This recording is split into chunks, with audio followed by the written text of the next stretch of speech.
अंदाजानुसार महाराष्ट्रात गेल्या 2 आठवड्यांपासून ढगाळ वातावरण कायम आहे, तर आता पावसाचा इशाराही देण्यात आलाय। हवामान विभागाच्या अंदाजानुसार उद्या उत्तर महाराष्ट्र, कोकण आणि मध्य महाराष्ट्रात विजांच्या कडकडाटासह हलक्या पावसाची शक्यता आहे। नाशिक, जळगाव आणि धुळे जिल्ह्यात ताशी 40 किलोमीटर वेगाने वारे वाहणार आहेत। या अवकाळी संकटामुळे आता किमान तापमानात वाढ होत असली तरी शेतकऱ्यांवर मात्र चिंतेचे ढग दाटलेले दिसत आहेत। नमस्कार मित्रांनो, आज दिनांक 3 फेब्रुवारी 2026 आणि सकाळच्या शेतकऱ्यांसाठी झटपट आणि ठळक बातम्या। व्हिडिओला कुठेही स्किप न करता शेवटपर्यंत बघा आणि चॅनलला नवीन असेल जरूर सबस्क्राईब करा, शेअर करा। चला तर मग व्हिडिओला सुरुवात करूया। उद्दिष्टाच्या 30% हमी भावाने सोयाबीन खरेदी, 334 केंद्रावर 6 लाख टन खरेदी, आठवड्यात 12 लाख टन सोयाबीन खरेदीची आवाहन। हमी भावाने तूर खरेदीला मंजुरी मिळालेली असून आजपासून सुरुवात झालेली आहे। केंद्र सरकारकडून तूर खरेदी दर खरेदीस परवानगी मिळालेली आहे। 3 लाख मेट्रिक टन खरेदीस मान्यता देण्यात आलेली आहे। कापूस वेचणीचा शेतकऱ्यांपुढे मोठा प्रश्न, मजूर टंचाई आणि पावसाच्या भीतीने शेतकरी अस्वस्थ झालेले असून 9 ते 12 रुपये प्रति क्विंटलने वेचावा लागत आहे कापूस। तुरीचे दर हे 9,150 रुपयांवर पोहोचलेले असून हिंगणघाट कृषी उत्पन्न बाजार समितीमध्ये तुरीच्या दरांमध्ये दिवसेंदिवस वाढ होत असल्याचे चित्र दिसून येत आहे। शनिवारच्या लिलावामध्ये तुरीला जास्तीत जास्त 9,150 तर किमान दर 7,000 रुपये प्रति क्विंटलपर्यंत असा दर मिळालेला आहे।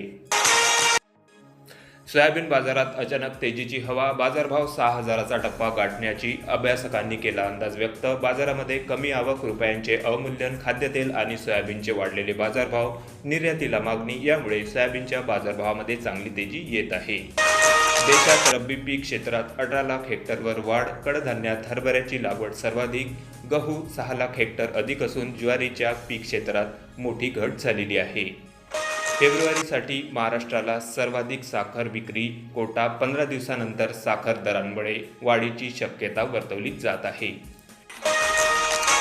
नाशिकमध्ये द्राक्षांना विक्रमी दर मिळत असून सुरुवातीपासून शंभरी पार, मागणीतही वाढ झालेली असून नुकसानीमुळे पुरवठा कमी होत आहे। शिक्षक पतसंस्थेची सर्वसाधारण सभा घेण्याची परवानगी नाकारली असून न्यायालयाच्या आदेशाच्या संभाव्य अवमान टाळण्यासाठी आमसभा रद्द करण्यात आलेली आहे। खाद्यतेल महाग झालेले असून दूध मात्र स्वस्त आहे। पशुपालक संकटात, पेंडीचे बाजारभाव पोचले 40 ते 42 रुपये प्रति किलोवर। जालना जिल्ह्यामध्ये अनुदान वाटप घोटाळा, 2 तलाठ्यांसह 14 जण जेरबंद करण्यात आले। आर्थिक गुन्हे शाखेने आतापर्यंत 31 जणांनी केले जेरबंद।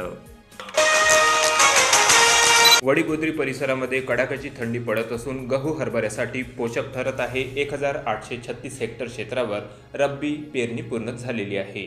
सोयाबीनच्या दरामध्ये तेजी असून मागील 4 वर्षांमध्ये पहिल्यांदाच विक्रमी वाढ झालेली आहे। लातूर कृषी उत्पन्न बाजार समितीमध्ये 6,000 रुपयांचा बाजारभाव मिळत आहे। हमी भावापेक्षा 500 रुपये जास्त आहे।